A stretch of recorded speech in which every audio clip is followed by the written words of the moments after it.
Hi everyone, welcome back to the channel. So in today's video, I'm going to show you exactly why your air conditioner keeps turning off automatically and how to figure it out whether it's a normal operation or a problem that needs fixing.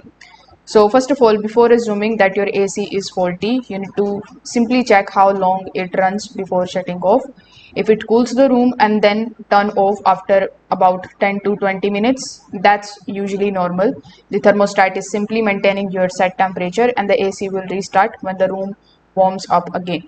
However, if the unit shuts off after just a few seconds or a couple of minutes, something is preventing and basically completing the normal cycle.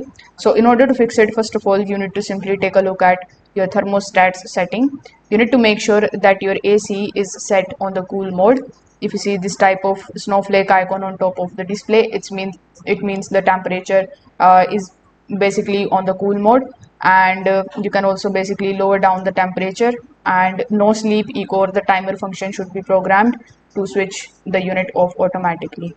Now the next thing that you need to do is to simply inspect the airflow. Now sometimes the clogged air filter or blocked return vent of the dirty outdoor condenser can cause the system to basically overheat.